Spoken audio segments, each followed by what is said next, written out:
Morning, everybody. Welcome to Monday morning quarterback. No, I'm just joking. This is Sales Chatter, the only logistics podcast where we're the mission of getting 10,000 reps to hit a million GP. I'm your co-host Ryan Mohammed. With me is my main man, President and CEO of RGTX Logistics Solutions, Jeff Dickinson. How you doing this morning, brother? Good, my man. Good. How was your weekend? Oh man, it was busy. It was busy. So like I kind of said, like on Friday, my mom's birthday is actually today.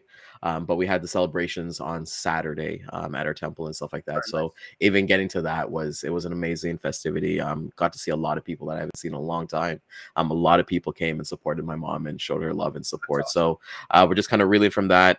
So that was Saturday during the day, and then in the night, for any WWE fans out there, Royal Rumble was online, and it was probably one of the best events I've ever seen. So I probably watched it maybe like 3 times from like Saturday to Sunday. So just really, and it's just been a good day. We're at the end of the month. I'm excited for what February is going to bring to us. What about you, my brother? And the NFL games, but we'll talk about that in a It was bit too. definitely the NFL games. It was great. Just a relaxing weekend. Went out to dinner, and I need those. I'm looking forward to February as well, man. I am so pumped up. It's unbelievable. And with that said, let's do this and get into the show. Let's go.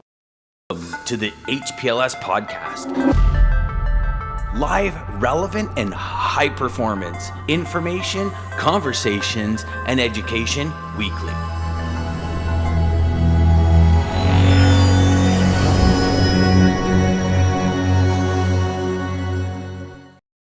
There we go. As we're back at it, and it's always kind of funny to see because before we came online, Jeff was like, as soon as we came online, Jeff's like, "What are we talking about today?" So this show is truly ad hoc. It's truly, hey, let's kind of go with the strategies and the themes. So the theme of the week is, we've kind of been on Thursday, we talked about, hey, you're booking your first load. I believe Nerf was on the episode as well. And then just kind of getting through that, right? And you're doing all this prospecting. You got your first customer. You're doing your SOPs, doing credit files. Well, today, Jeff, I see this a lot, and the reason why I want to talk about this today is that I feel like we can get a little bit of clarity on scheduling your day. And I know we've done episodes based on scheduling things like that, but I'm not interested in about like skills to like level up. I'm more interested in actually paying attention to what actually happens during the day when you get too busy. Let's say you put off your prospecting calls because you got to do admin work, or you got to check your email or check Slack. And I feel like as a professional, even myself, I'm a victim of it sometimes, where I can get caught up in things that are not revenue activity.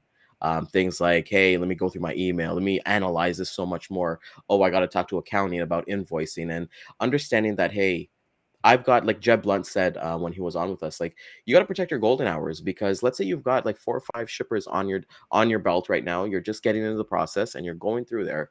You still got to make time, right? So, Jeff, I want to start with basically scheduling. What your thoughts are on how you kind of schedule your day, and any kind of tips and tricks for things that are just time wasters, and understanding what a time waster is. Yeah, it's so funny. You mentioned golden hours. I look at golden years. So, with scheduling, it's highly critical. Like for me, we were just talking before the show how pumped up I am for February because I know what's coming down the pike, and then you're trying to be a little bit more orderly than last month. You thought you were, but now it's a new month, so now it's a new clean slate. Actually, after tomorrow, and you got to start planning, right? So automatically, I do 7 podcasts a week, right? So that's 28 podcasts a month, right? And I know the timing that I do it. Now I have my customers that I have to engage with. I've got projects on my backboard, as you can see, that are going to be launching. So I have to do the ramp up to them. I have to get everything situated and in place. Again, I don't do anything by hitting the toggle switch and here we are, off to the horizon, so to speaking. So there's a lot of things that I write down. I'm always got pieces. I got so many pads on my desk. It's crazy, and I kind of mark that down, and then I try to make time for the unexpected. I mean, how many people think about the unexpected? You really can't schedule something you don't know that's going to happen, right?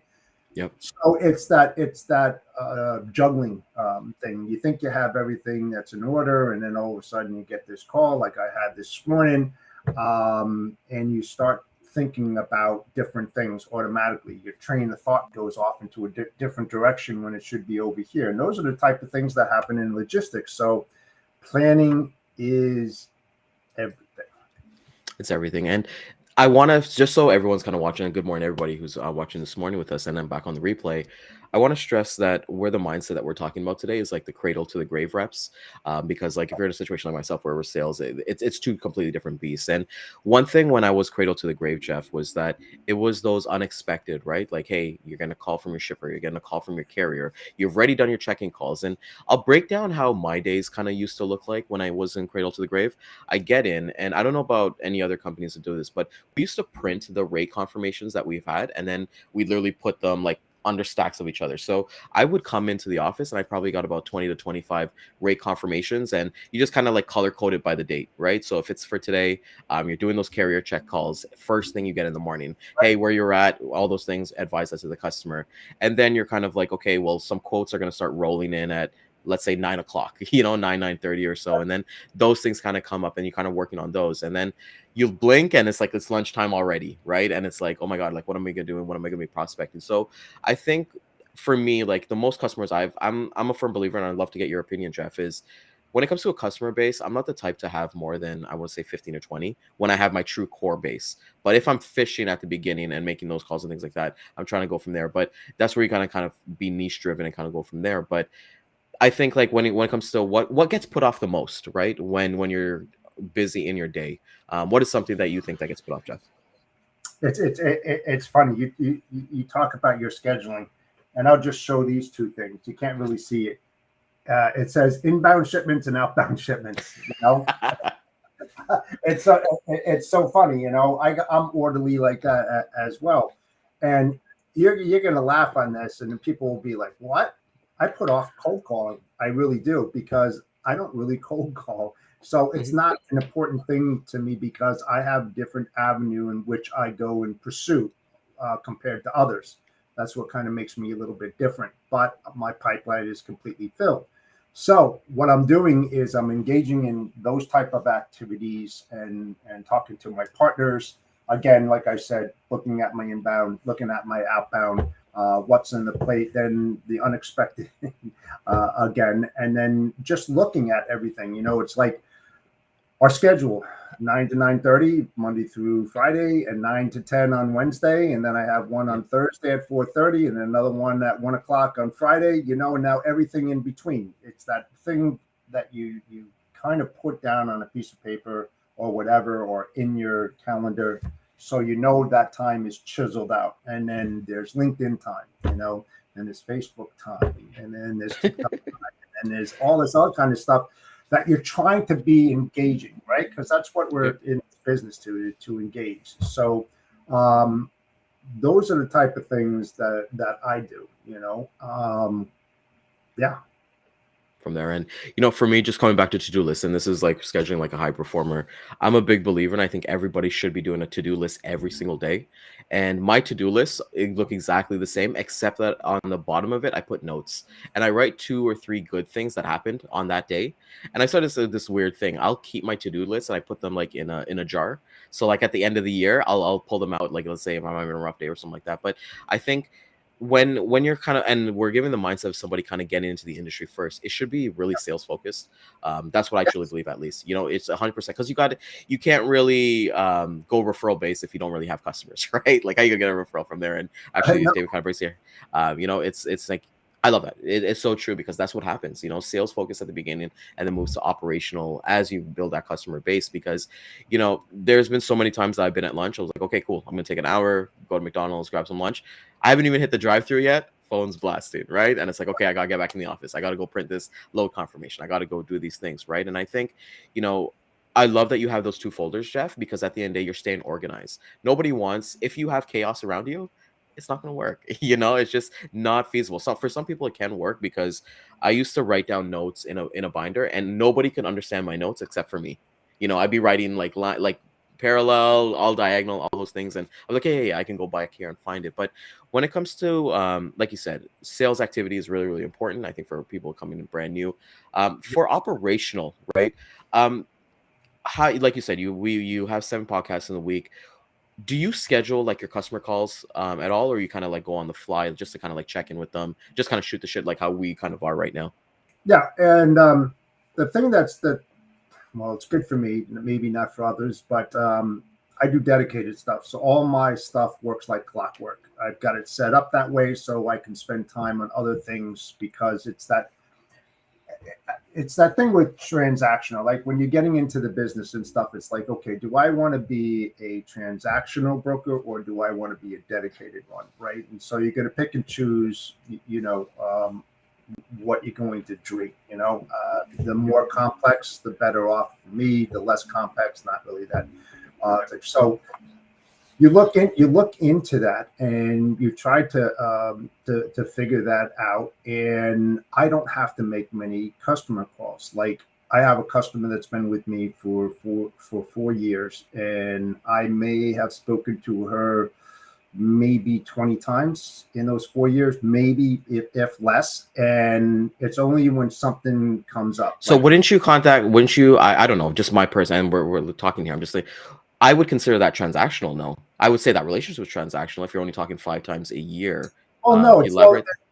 yeah, if it's transactional, the way I look is like the one-offs and stuff where you're getting multiple So customers spot quote and stuff. right, and you're doing the spots, right? Mine isn't spots, it's all dedicated. So it works like clockwork. It's like I get a text when it's been picked up. I get a text when it gets delivered. If there's a problem, I get a call. I talk to them immediately. So it's like instantaneous. There's no delay whatsoever, no matter what I'm doing. Like I said to you before I got on the show this morning, if something comes up, those are the type of relationships that I built, and they know about it in the beginning. I'm very engaging with my customers. If something new comes up, I'll bring them up to speed and let them know, hey, we're changing this. You're going to see a change there or whatever, whether it's a carrier change or vice versa. Oh, we're moving it from a Monday to a Thursday, those kind of things. But I like that. I like setting things up. And again, everybody likes to be on top of everything. Not to say that I don't, but I do it in a different way where it works like clockwork. If you have the right tools and the right mechanisms and you put the right procedures and work instructions in place, it should work like clockwork, enabling you to have more time to focus in on other things. Like my board in the back, I have many different projects, large projects that are coming down. So I can already forecast and budget out to February, March, and So you're April. already scheduling. Yeah. Right, That's exactly. a big scheduling. And we got Scott and David here, and I'd love to get their opinions. So for me, when I think of it, especially being brand new, because that's the mindset I take here, somebody completely brand new, you're not going to get those I think the odds of getting a dedicated lane from some certain customers like right away is like next to nil. Like for me, here's how I kind of see the steps, how it kind of goes in. I do all my prospecting. I get on, I do some, and this is me being brand new. I get an opportunity. It's obviously going to be spot. You find out, hey, is this a dedicated option? Yes or no? Most chances are it's going to be a spot option. And then you kind of build a relationship there. You might be leaning towards an RFP where you get to actually see all their lanes and what they kind of work with. And then you're like, you pick and choose, and then you kind of go from there. But with that being said, I've never won a dedicated lane unless it took me at least a year to get dedicated lanes for me. And the reason why that kind of happened is because, hey, we'll always kind of come in as a backup, and wait for like the first guy to fail. Right. And then we're kind of like, okay, we're the secondary guys. We got the ball now, just as we're talking like football analogies. We get the ball and we get to run with it. But there's guys who like live in the spot market. And even for me, I love the spot market just because like it gives me that rush and that kind of things from there. And that's where when like one thing I learned with Dan, and I met Dan like 3.5 years ago, was getting down to your client profile. So you can't do all these prospecting. You can't go after these customers. You can't even talk to your team until you have your client profile down. Because I rewatched our episode, I think it was on Friday or something like that, and my client profile, like, hey, I'm not working weekends. You know, I've set up all my stuff that everything is picked up on a Thursday before 3 o'clock and everything's delivered by Friday, right? So my meat and potatoes of things that are getting done is Monday to Friday, right? But you might be, like you said, you're working this morning, that lines might be down, you know, product just in time, you do just in time. So that value of your value add right there is so important, Jeff. Like Yeah. that's the cool thing that all of us can decide on. Like there's no right path, but I think like when it comes to scheduling specifically, your client profile has to be there, Oh, Teflon, 10 out of 10. You can make some changes and some elements to it as you kind of go along and get more experience, because that's what we're looking at when you're a brand new rep, right? You're trying to get experience in something you have no experience in. Imagine, like I think you were talking about that you want to partner up with new grads coming out, you know? These are the yes. things you're going to be teaching them, right? So to kind of talk about that. So I think it's just extremely important here. Right, right, right. And you know what?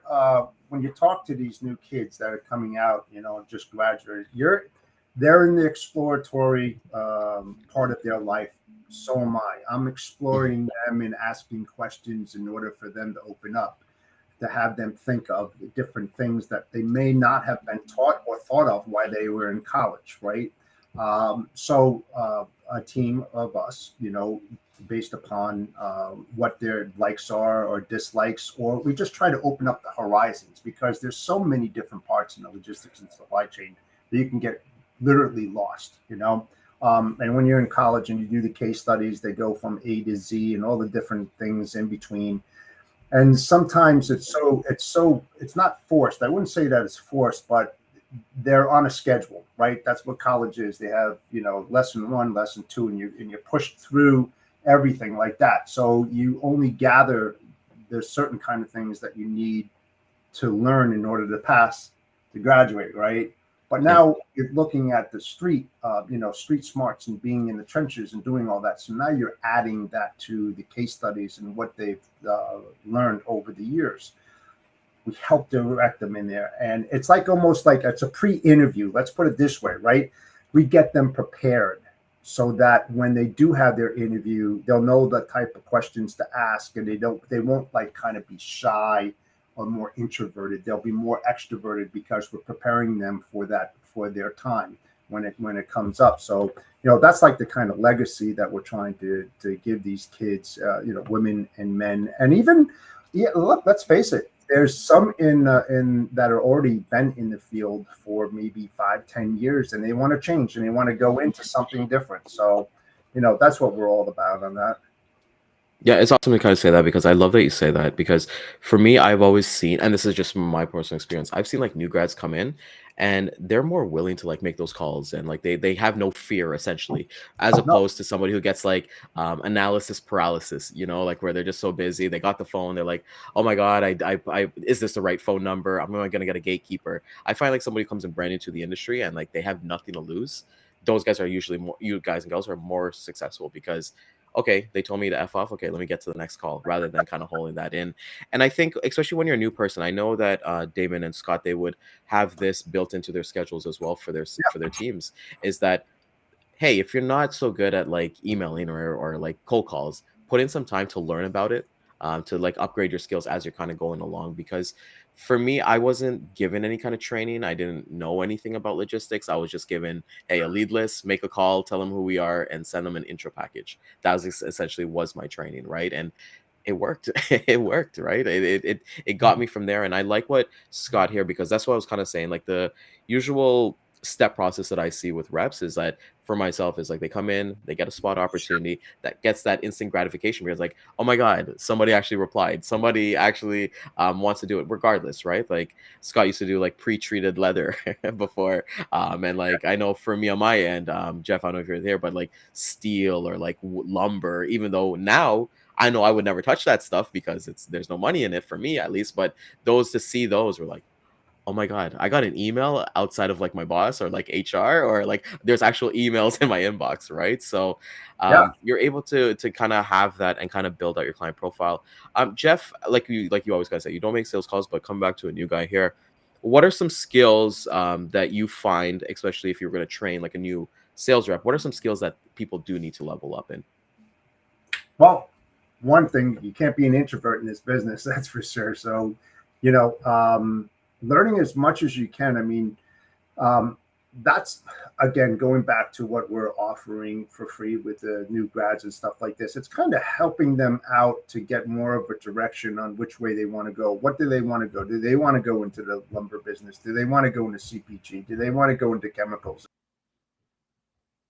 Yeah, and as Jeff's internet's kind of coming here to kind of go into CPG and things like that, and it's really important to understand that as we bring on, And if you they know. want to get into the tech business and fix my computer, So I got a question for you, man. I gotta ask you, man. Like, you always have these internet issues, man. How come you haven't called the guy for it? Because I did. I called them up, and they're supposed to come over. I got Optimum, and it's not really Optimum.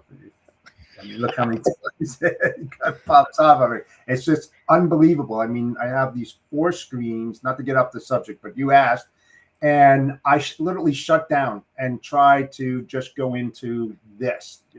Maybe it's a draw or something. I don't know, but they are going to be coming over because it's a pain in the neck. I used the right word there. yeah. Well, maybe we'll stream while the guys are there, and they're telling us why. But no, just getting back into it, and I think I kind of actually want to get off of DJ's point here was that biggest skill a new salesperson is being a good listener. What is a good listener, Jeff? I'll ask you that. It's someone that's in tune into whom they're speaking with, looking for specific words that are like puts the light bulb off in your head, identifying something that they like within that conversation, a problem, like it could be money, it could be transportation, it could be a lack of, or something like that. It's a term or something that's being said, which it's almost like a line going into, some raw meat. They just open up the door, you listen, you heard, now, penetrate that, get into their mind now and expose that.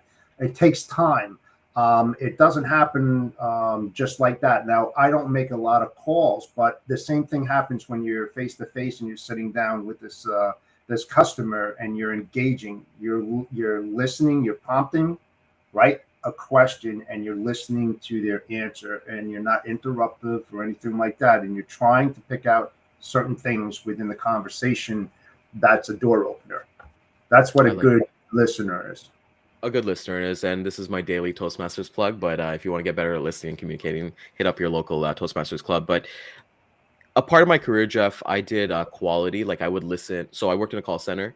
My boss would put me in charge of like listening to other sales reps' calls, and we'd mark them this way: what went well, what didn't went well, and what can be improved on. And I know Dan mentions that for his like referral, but these were the 3 things that we monitor, and then we'd actually we'd bring them, and then we'd have conversation with them. And it was never like, oh my God, you're in trouble. It was just like, hey, how can we get improvement? Like, hey, maybe you could have pitched. Their tone was saying this. Maybe you could have pitched a new cell phone to them, or did you resolve their issue or something like that? And I think when it comes to being a good listener, it's just not only for sales calls. You should be doing it with everybody. Don't listen just to react. I know with our show here, like, I don't listen to react to what you say. It's like, okay, let me digest what Jeff has to say, and there's going to be some key points for me that are important to me that I'm gonna talk on, right? And vice versa. And I think even if you do like an online coaching, you can go to Skillshare, you can go to Udemy and things like that. You and I are we're not gonna take away the same content from the same piece, right? We're all going to take individual things. And I think being a good listener, and then over time, you're going to understand that, because, you have one call where prospect A says one thing. When you go to prospect B and they say the exact same thing, you'll know what to say, and we talk about storytelling being one of the best skills that they have. So let's kind of go into the next thing for like scheduling as well. Listener is being well. How does somebody take something that they've listened to and actually put that into action? They take notes. They write down after they've had their meeting or after their phone call, key things, the takeaways from the conversation. So they're going to, hopefully, they'll take that information on the engagement part, and they'll put that into their CRM, what they talk. Because let's face it, if you're like that type of person that's making 100 calls a week to prospecting, you're going to have to take notes on the ones that, are the the maybes, I might have a really good chance of getting them in-house. How are you going to know that? You're going to take good notes. So part of listening is being able to take, it's almost like shorthand, writing down those key elements and then entering the person's name, what you spoke about when you spoke, so forth and so on. So this way, when you do make that follow-up call, you can say, this is in regards to, or that email or whatever, and pull up those certain little things that you spoke about when you did. And then this kind of, go, oh, yeah, we did talk about that, So it's very, very important to take those key notes from every single phone call that you make. Every single thing, even in life, like, anytime I have a conversation like with a vendor or something like that, I always take notes. And I don't know, for me, what works is after I have that prospecting call, I'll send a follow-up video within like 15 or 20 minutes of like, hey, this is what we discussed, looking forward, because you kind of want to get to that point. And I don't think we talked about this, but Jeff, when you talk to a prospect and they're like, hey, we're going to send you something over, to quote, and that doesn't kind of happen, how do you respond to that? How do you respond to, like, they were supposed to send you over some stuff and you didn't get anything from them? I make a phone call. I mean, I'm not making any. I'm not going to send out an email. That's like a chump way of doing things. If something's said on the phone and it's a promise and you don't receive it, I reflect. I'm going to say, as an example, hey Jeff, going to be sending over this quote for 10 lanes. We're going to start in March. Okay. All of a sudden a week goes by, you're not there. Well, guess what? There's a lot of things you have to do to ramp up in order to get the right carriers in place and so forth and so on. So you're going to make that call and say, hey Jim, listen, last week we spoke about the possibilities of you sending me a quote. You said you were going to send me. I didn't get it. I know there's a timeline that's involved in this. If you really want me to go and do this, please send it over to me. Send me over the contract rates or whatever. I'll sign off on it, blah, blah, blah, whatever it may be. Make those phone calls. Don't do it in email. Follow up, especially if it's promised to you. Exactly, if it's promised to you too. And getting back into scheduling, because I think it's really important not to scare people away. And this is where I find like LinkedIn is not necessarily the good source of this, because you always kind of see the good stuff, kind of like on LinkedIn, or like the hustle culture and things like that. When you're kind of like new and let's say you're cradle to the grave, how important is being available 24/7?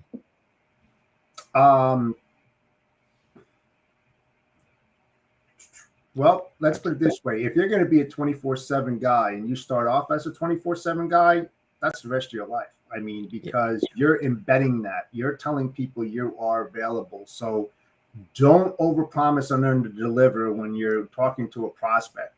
If you have a team, okay, Ryan is on from 7 to 4. I got Jim from 4 to 12, and I got Mary from 12 to 7.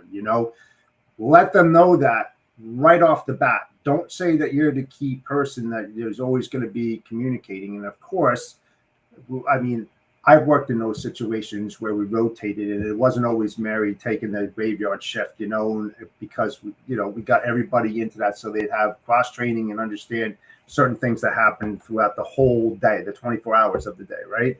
So, yeah, I mean, it is important for a company, for an individual. If you're by yourself and you're an entrepreneur and that's the way that you want, I mean, you can say I'm available 24/7. You can give me a call. I'll answer it, but it really all depends on that individual. Yeah, exactly. If a company says, I need you 24/7 and you sign up for it, well, you better do it, Yeah, don't and that's the one thing we always kind of talk about, get the client profile. Make sure you mentioned it last week about like, make sure you interview the company that you're going towards and know the expectations there, because when I worked in an office, we kind of fed off each other. We were in that bullpen, all the sales reps together. Okay, I'm crushing a call, they're crushing a call, and you kind of get that camaraderie kind of going too. But that 24/7 lifestyle is just, if you're gonna be that guy or gal, be that person, right? And set the expectations from the beginning. But if you're not, set the expectations regardless, right? Because things are gonna happen.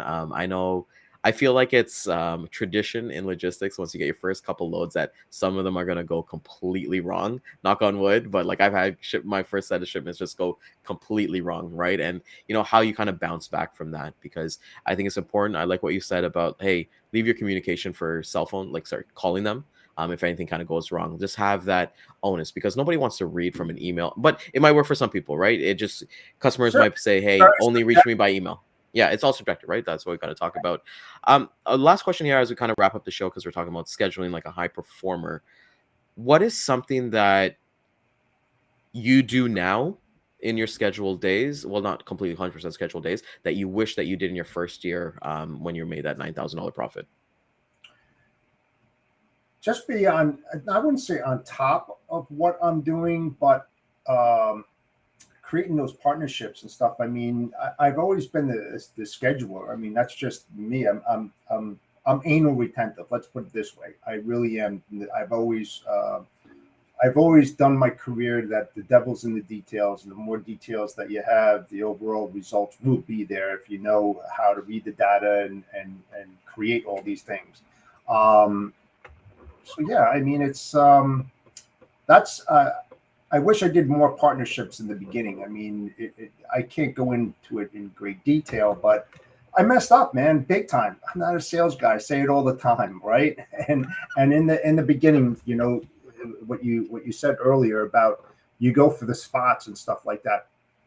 I'm different because I came from dedicated, so I have no spots are useless to me. They mean nothing to me because I want the big hitters. You know, why do I want to waste my time on spots? That's all part of scheduling. If I want the big hitters, I'm going after that. We always had a joke, and this is a joke, take it for what it's worth, right? But we always had a joke in our first office where, hey, dedicated pays the bills, but spot gets you the boat. So I'll just leave that with you. All depends on your negotiations and what you're really looking at. I can tell you that right now. Yeah, like, you know, like if that's not true, then I'd still be making $9,000, and I'm already up over 400% at the beginning of this month compared to last year. So I must be doing something right. Yeah, well, we still got to remember we're talking for new reps for them to kind of benefit, not necessarily what we're kind of doing. You can do it. I'm just saying you can do it. You know. Yeah, of course, and you know, like that's the opposite for me. I'm not really, and that's what we kind of talk about. So there's definitely different avenues, and I think like with Scott and Daman here being here is that you know you get the short wins, and that's what we really want because we talked on Thursday about getting your first load. That was like you said, you have your first load like actually like up there, right? And you look at that. I have it right in front of me. And that was a spot, and it just happened to come across. I did nothing special. I didn't even make a call. I talked to a friend, and a friend led me to somebody, and then I went and saw them. And next thing you know, they've been on board for 3 years. You know, so I mean, it's like. That means everything. That started my business. So why wouldn't I put it on the wall? You know, I look at it every single day and where I was and where I am today. It's those certain little things that, you know, represent who you are when you started and who you are now, you know? So, I mean, you know, if you have that passion, you're going to really rely on those small little things because they mean so much. They do, you know, may not mean that much in the beginning, but as you transition and you start moving and you're being more successful and things will start coming, that's very important. Yeah, kind of keeps you grounded as well, and like keeping that positivity because like you know like there's certain days like you'll have like you know you start off your day with something really really bad and you're like oh man like you know and it's just that mindset. But we'll get into that in the episode, and I like that you brought that up, like, especially with the referral base because tomorrow we're actually going to get into customer retention and referrals. So that's going to be something that is going to be amazing. So with that being said, any final thoughts for today, Jeff, as we tell everybody to go kill it today? No, just get used to creating a schedule. It's always good. I mean, managers, leaders, subordinates, you know, if they all are on the same page, no pun intended, but creating those notes and creating schedules for your week and what you want to do and those individual goals and objectives, it'll help you out a lot. It will definitely help you out a lot. Exactly. And you know, I'm a big believer. My final thought is like small actions reaps big rewards. So, you know, you make those schedules and stick to it, you know, and stay that motivating because you can only watch a motivational video, a David Goggins videos for 10 minutes, but it's what are you going to do after that, right? Are you going to go make those 20 calls? So go from there. So with that being said, want to thank everybody for coming out this morning. Scott, DJ, Daman, always a pleasure to talk to you gents. And I hope you guys are having an amazing Monday as we're coming to month end. I want to thank everybody else who are catching this on the replay at 12 and 3 p.m. Eastern time. Catch us at LinkedIn, Facebook, YouTube, and Twitter. And then join us for tomorrow. Like I said, we're continuing the conversation. We're going to be talking about client retention, and as well as maybe we'll get into referrals as well. But with that being said, everybody have an amazing day, crush your week, and see you guys tomorrow. Have a great day. Thanks.